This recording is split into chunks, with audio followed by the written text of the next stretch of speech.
장갑차가 브라질의 한 빈민촌에 들이닥칩니다. 브라질 제2도시인 리우데자네이루 도심에서 경찰 및 특수부대 요원들이 소탕작전을 벌이자 갱단이 저항하면서 마을은 전쟁터가 됐습니다.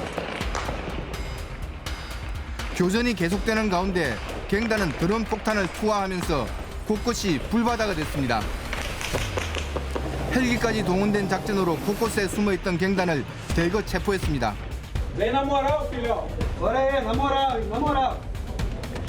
Sem esculacho, filho. 이번 작전으로 현장에서 체포된 사람은 113명에 이릅니다. 대부분 수배 중인 범죄 혐의자였습니다.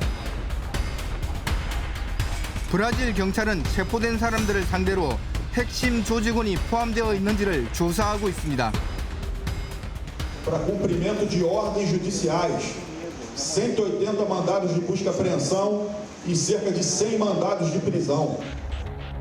이번 작전에서 경찰과 특수부대는 갱단의 본거지인 두 곳의 빈민 복합지구에서 조직원들을 산 정상 쪽으로 밀어붙였습니다. 산 쪽으로 도주하는 갱단을 경찰은 계속 추적하며 양쪽에서 포위 작전을 펼쳤습니다. 정상으로 내몰린 갱단은 물러설 곳이 없어지자 격렬한 저항을 펼쳤고 이 과정에서 경찰 희생자를 포함해 많은 사상자가 발생했습니다. 그런데 문제는 체포한 사람보다 사망자 수가 더 많다는 점입니다. 주정부는 121명이라고 얘기했지만 현지 인권단체는 최소 132명으로 추산하고 있습니다. 곳곳에서 자식을 잃은 부모의 절규가 끊이질 않습니다. Quantas mães mais vão chorar? Quantas mães mais vão lá dentro procurar o corpo dos filhos no mato?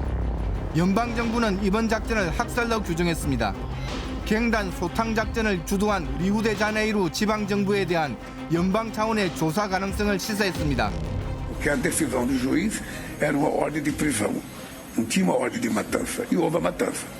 Sabe, eu acho que é importante a gente verificar em que condições ela se deu.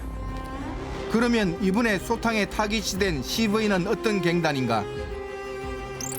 1970년대 교도소에서 결성된 이 조직은 붉은 사령부라는 뜻으로 브라질에서 가장 오래된 갱단입니다. 주로 마약과 무기 밀매를 하면서 규모를 키워 현재 약 3만 명의 조직원을 거느리는 것으로 알려졌습니다. 규모 면에서 브라질 양대 갱단의 하나를 이루고 있는데 총기로 무장을 하고 빈민가에서 자신들만의 철옹성을 구축했습니다. 이번 작전 직전에도 무장을 하고 이동하는 모습이 포착된 CV는 주로 리우데자네이루 빈민가를 기반으로 자신들의 영향권을 계속 확장해 왔습니다. Na batalha de ontem, as polícias saíram vitoriosas, tirando, repito, as nossas 4 vítimas, que foram os 4 policiais mortos, o resto foram criminosos. 소탕 작전 직후 실시된 여론조사에서 리우데자네이루 시민은 물론 브라질 국민 전체를 대상으로 했을 때도 작전에 긍정적인 여론이 과반을 넘었습니다. 갱단 폐해에 대한 여론이 반영된 것입니다. A gente, além do medo, né, óbvio, mas o problema é que a gente está com aquela sensação de estar ficando acostumado com esses negócios, entendeu? Esse que é o problema, quando a gente se acostuma com algo que não é correto. 하지만 유가족과 이번 작전의 무대가 된 빈민가 주민들의 생각은 다릅니다. 그들은 주정부 청사로 몰려가 치안 정책과 경찰의 과잉 진압을 격렬하게 비난했습니다. 브라질에서는 경찰에 의해 살해되는 사람이 하루 평균 17명에 이르고 있습니다. Me diz qual é a política do Estado? Só matar? Não tem política, só tem morte. 사상 최대의 사망자가 발생한 갱단 소탕 작전. 당국의 과잉 진압 금지와 강력한 공권력의 확보라는 두 가지 상반된 가치 사이에서 브라질 국민들과 당국의 고민은 깊어지고 있습니다. 정말 살벌한데요. 네, 이게 중남미 마약 갱단들 무장 수준이요. 공권력 뺨치는 수준인 건 아마 익히 아실 겁니다. 네네. 그렇다 보니까 이번 주정부에서도 작전을 준비하는데 1년이나 준비했다고 하죠. 이번에 이제 무기 120정을 압수했는데 금액으로 따지면 1,280만 헤알이고요. 네. 이게 한화로 따지면 35억에 달하는 규모입니다. 갱단의 자금력도 그렇습니다. 대단합니다. 임수진 교수님, 주정부가 1년이나 계획했다고 하니까 아주 단단히 별렀던 작전이었네요. 네, 그렇습니다. 마약 카르텔로 악명 높은 멕시코나 엘살바도르, 콜롬비아에서는 이 갱단들이 주로 그 국경 지역이나 코카인을 재배하는 그 농촌 지역을 기반으로 합니다. 네. 하지만 브라질은 리우데자네이루, 상파울로 같은 큰 도시의 빈민가죠. 파벨라가 주요 근거지예요. 네. 그래서 파벨라는 워낙 골목골목이 그 미로같이 이어져 있는 데다가 산을 끼고 있는 경우가 많아서 무기나 마약을 숨기고 도망치기도 수월합니다. 예. 반대로 경찰이 작전을 펼치기에는 민가가 함께 있으니 쉽지 않은 거고요. 네. 영화에서는 많이 봤던 것 같아요. 파벨라라는 곳을.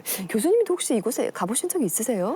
제가 중남미 전공이라서 이제 브라질은 뭐 여러 번 가봤는데요. 제가 네네. 파벨라 안쪽은 들어가 보지를 못했습니다. 예. 네, 이제 관광객들은 절대로 들어가시면 안 되고요. 경찰을 대동을 하고 가셔도 위험한 곳입니다. 경찰이랑 가도 위험하군요. 네, 그렇습니다. 갱단들이 구역별로 장악한 곳이 많아서요. 네. 이제 그런 곳은 이제 민간인은 물론 갱단끼리 죽고 죽이는 일이 일상처럼 일어나는 사실상의 치외복권 지역이라고 할 수 있겠습니다. 네. 이번에 체포 대상이 된 조직은 CV 갱단이라는 거죠. 네, 그렇습니다. 이 브라질에서 PCC 갱단이라고 있는데 거기에 이어서 두 번째로 큰 갱단이고요. 조직원 수가 아까도 나왔지만 최소 3만 명 이상으로 알려져 있습니다. 네. 이 몇 년 사이에 다른 갱단 대비해서 8% 이상 영역을 확대한 걸로 알고 있는데요. 경찰에서는 이 리우뿐만 아니라 브라질 26개 주 중에서 최소 23개 주, 심지어는 아마존의 열대우림까지 진출한 것으로 파악이 되고 있습니다. 마약 밀매뿐만 아니라 이 불법 금광이라든지 부동산까지 세력을 뻗치고 있다고 하죠. 야, 브라질이 아주 큰 나라인데 아주 그 나라 곳곳에 네, 그렇습니다. 뻗쳐 있는 거네요. 그렇다면 이번 작전으로 다 소탕이 된 겁니까?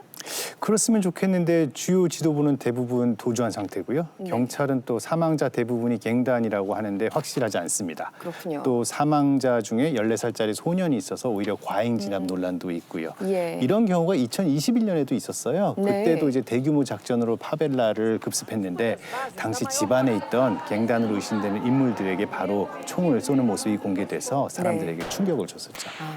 그래서 이번에 룰라 대통령이 학살이라는 강한 표현을 썼나 봅니다. 그렇죠. 갱단 소탕까진 좋은데 그 과정에서 너무 많은 사람이 죽었다는 거죠. 정말 많이 죽었어요. 최소 121명이라고 하니까요. 네네. 이제 사법 집행의 선을 넘었다고 보는 거죠. 그래서 주정부가 이제 치안 관련 지원금을 추가로 요구했는데 룰라 대통령은 거절을 한 상황입니다. 아하. 근데 카스트로 주지사는 네. 보소나루 전 대통령이 소속된 자유당 소속이라서 폭력에 이제 단호하게 대응해야 된다는 입장이고 그래서 대통령과 주지사가 지금 팽팽하게 맞서고 있습니다. 어느 쪽이 맞는 걸까요? 네, 저는 이번 작전에 정치적 의도가 있다고 보는데요. 네. 브라질은 내년이 슈퍼 선거의 해입니다. 오. 내년 10월에 대선과 총선이 있고요. 그렇군요. 예, 카스트로 주지사도 이제 상원 의원 출마를 준비 중이라서 여론 형성을 위해서 이번 작전을 벌였을 가능성이 큽니다. 네. 게다가 보이소나루 전 대통령이 구속 수감되면서 내년 대선에 못 나오게 됐는데요. 현지에서 들리는 얘기로는 그 보이소나루의 아들이 출마를 준비 중이라고 합니다. 아들이요. 예, 그래서 워낙에 카스트로와도 친했기 때문에 여기에 그 발판을 마련해 주려는 것일 수도 있고요. 그런데 네. 중요한 것은 이 파벨라가 최근 10년 사이에 2배 가까이 늘어났다는 것은 사실이고요. 네. 또 갱단의 통제 지역에 살고 있다고 대답한 그 시민들의 응답도 작년 대비 5%포인트 증가를 한 상황이라서 이에 대한 정치권의 해법이 절실해 보입니다. 네, 민간인 피해자가 많아서 걱정입니다.